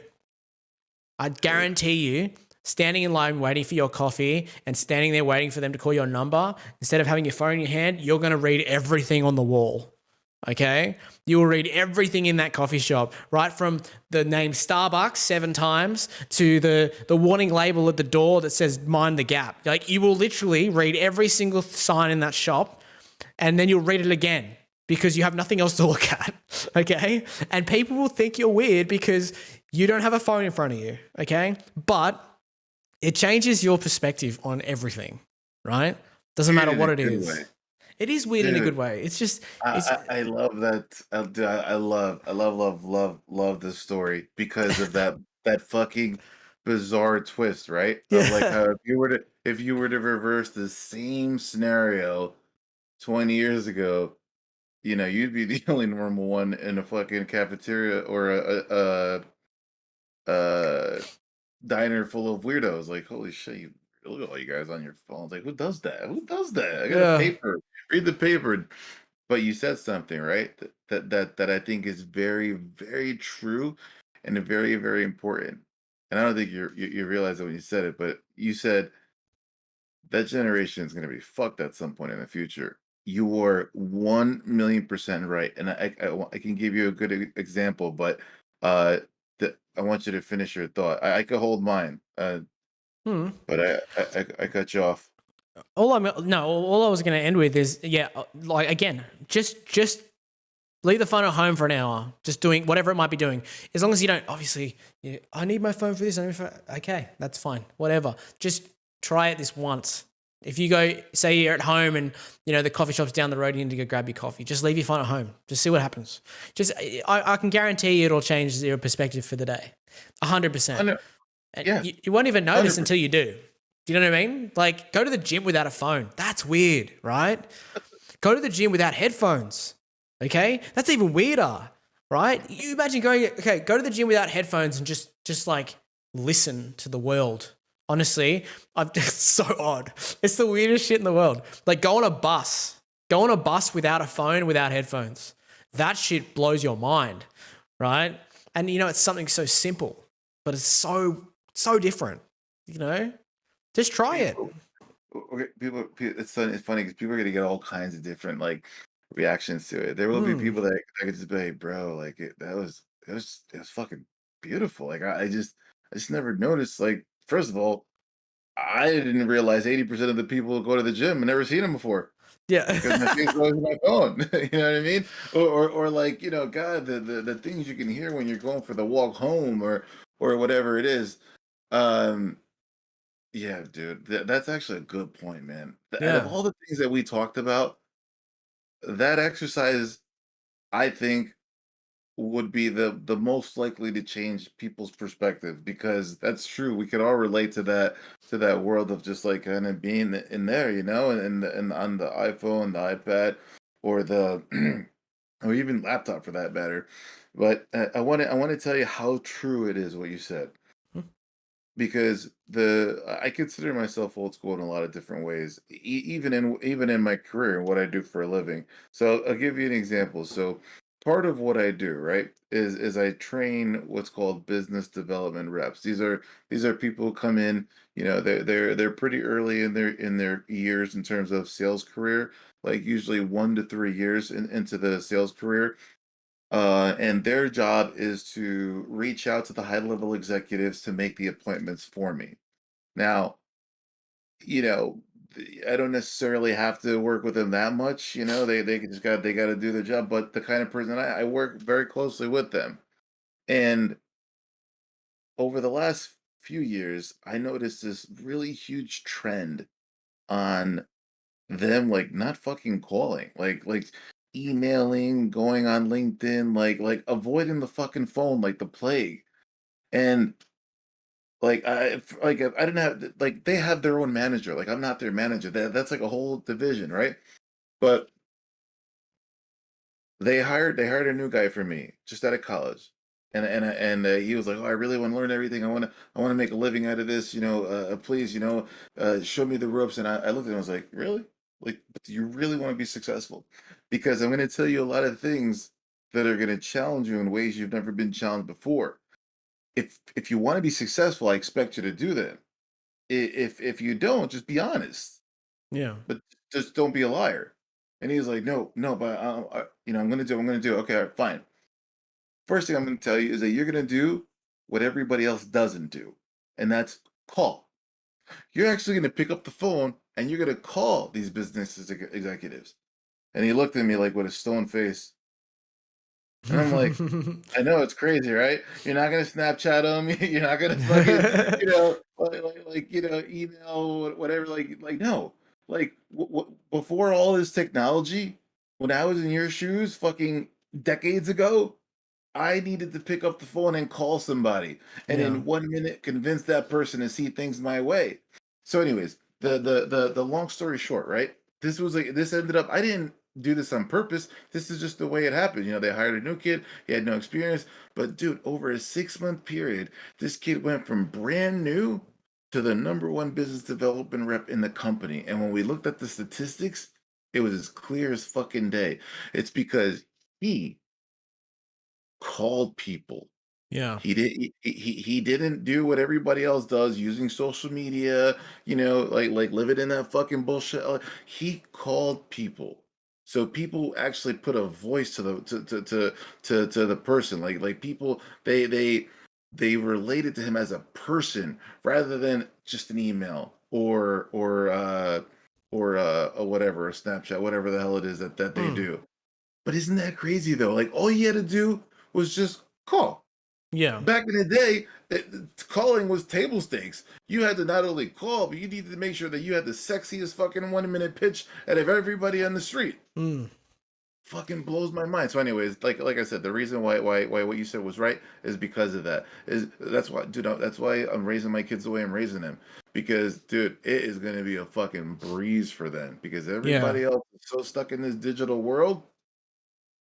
This old school stuff is gonna pay off. I've noticed this with friendships too. Like people's relationships with each other. So like outside of business and outside of just everyday stuff, when's the last time you called your friend? Oh, what a good point. When's the last time you say you have a friend or a best friend or someone you talk to every day? When's the last time you just picked up the phone and called that person?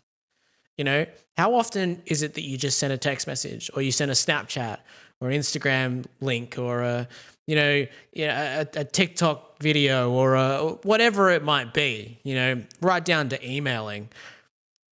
It's a way of formulating yourself without actually being put on the spot in certain aspects. But you get to know, you get the feel of how someone is or the feel of what's going on with someone if you actually just make a phone call. Like a lot of people won't pick up the phone because they say, "Oh, I don't like talking on the phone," right? I don't like talking on the phone. That's because you never bothered to do it. You know what I mean? Like you don't like talking on the phone because you don't talk on the phone. If you just talk on the phone, you were forced to talk on the phone. It's just talking on the phone. It's just a normal thing. It's just like sending an email, right? It's just like sending a text message. people just find it's less personal and it's less of a hassle to just send a message, right? And it's easier to formulate.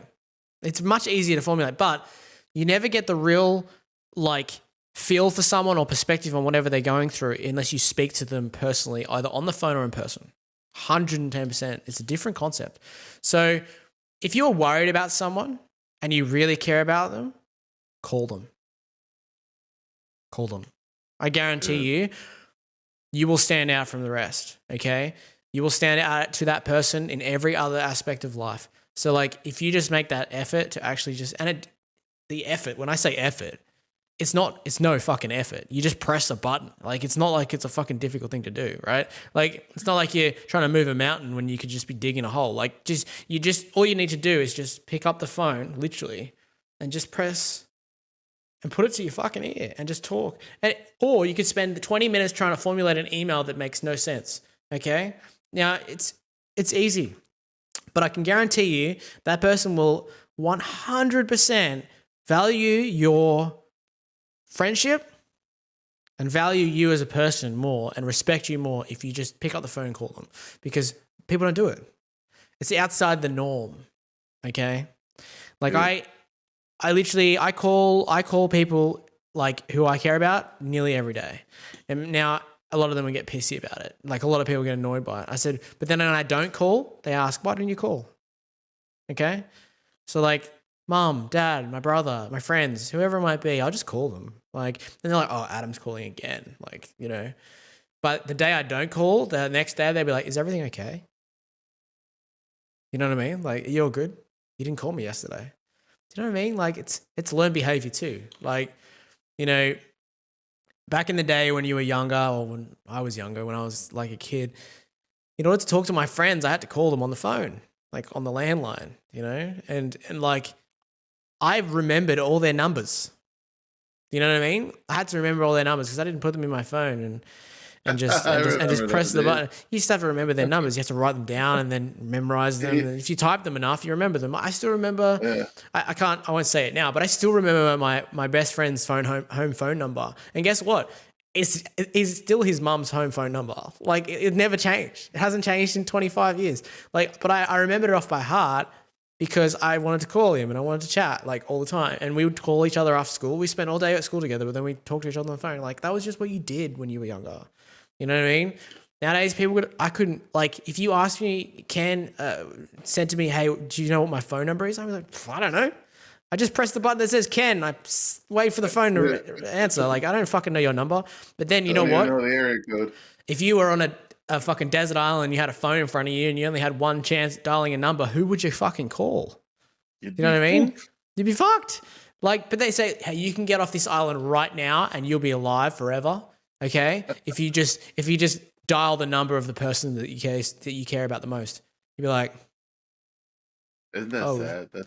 That's shit, you'd be in trouble, right?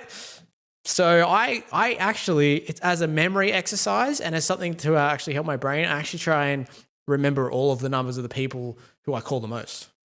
So like, I write them down, or I try and remember them, or I'll try dialing them, you know, to make sure I get them right. I do that on a fairly regular basis so I remember them. And I can guarantee you, if I got stuck tomorrow on a desert island and I said, call the person you know you need to call, I'd know my mum's number off by heart, my dad's number, my brother's number, all of them. So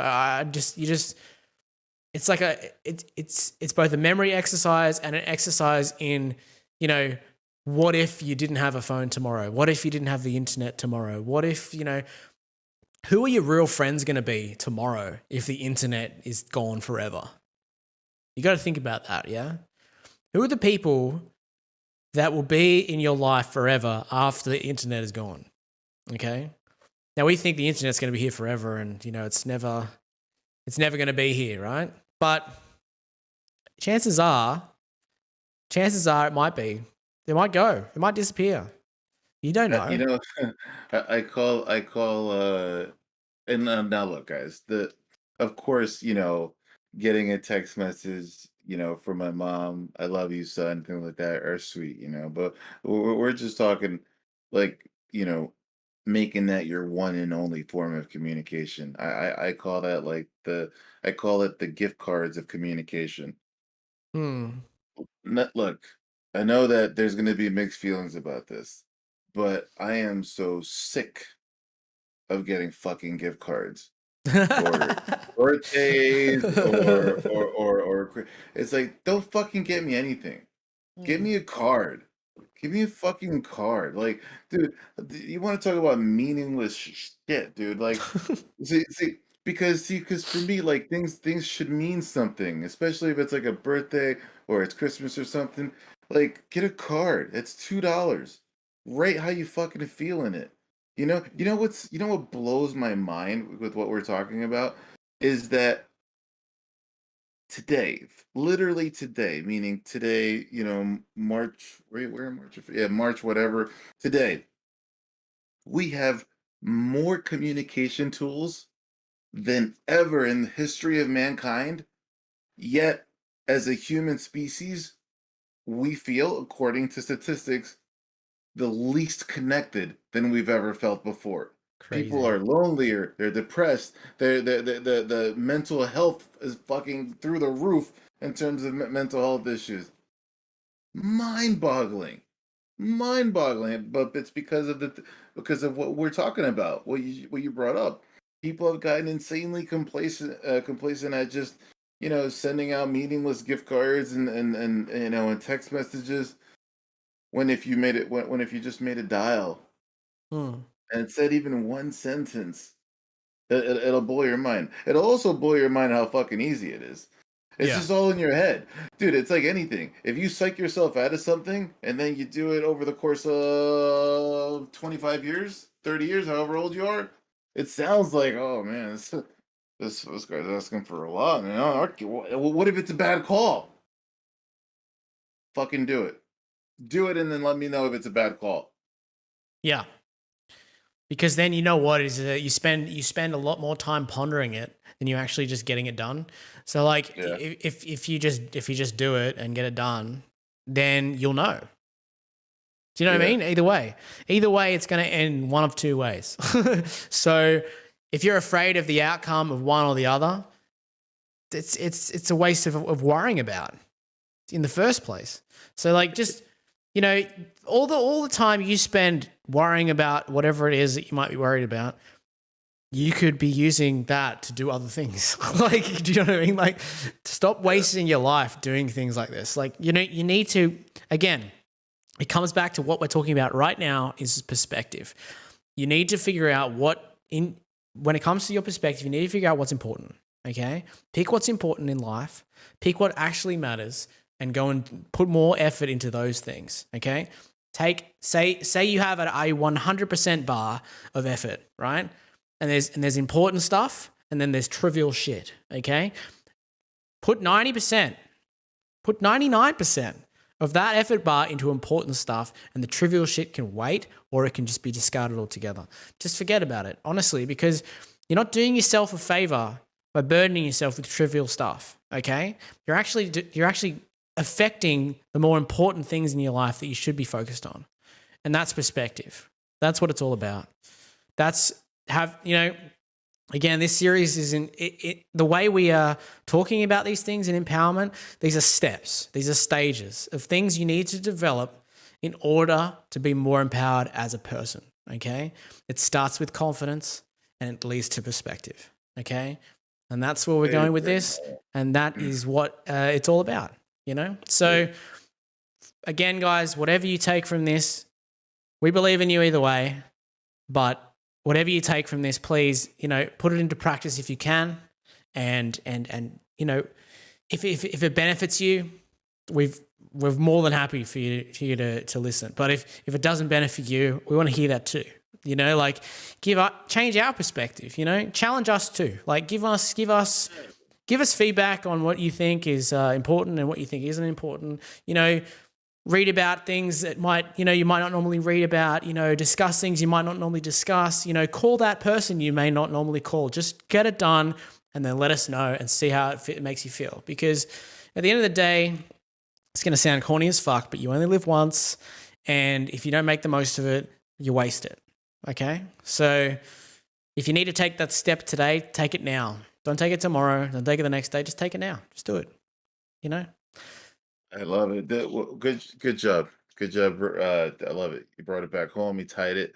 Um, that's what it's all about. To just to talk to Brittany for a sec. You know what? Um, if you made the call and it never got back, guess what? Kudos to you for making it. You know what? Hmm. Remember what you said before, like, if you make a call, it doesn't work out, or if you make a call, it doesn't come back, at least you did it. You know what I mean? Remember, we're doing these things for us, if we get the response that we want, great. You know what I mean? But let's just focus on our own empowerment. Because see what empowerment is, it's about you, right? It's about you empowering yourself to do things for no other reason other than to do it because you want. It's crazy, it sounds simple, but it's a struggle in today's day and age. And we really hope that the way we're picking these topics to support the idea of empowerment are helping everyone. I'm gonna just echo what Adam said. Tell us how you feel. Tell us. If you didn't get a chance to listen to Confidence in week one, I highly, highly recommend it. Maybe talk to one of your peers who did listen to it. Generate some questions off of that. We do have obviously a structure and a layout for this, but I think Adam can agree with me. That doesn't mean that we're not open to you guys giving us your input, Correct. around maybe something that you want to hear more of. Anyway, but I can't really say much more than that. Adam really brought it home. I'm really enjoying this, having a lot of fun. You guys are being so engaged. I want to thank you for being so engaged. Adam, just fucking stellar having these conversations with you, man. I love it. Yeah, man. Awesome, dude. Awesome. All right, guys. That'd be the podcast for today. I hope everybody really enjoyed it. Stay safe. Have a good weekend and have a good week. And we'll see you next time. All right, guys. Take care. See you Good guys. night. See you, man.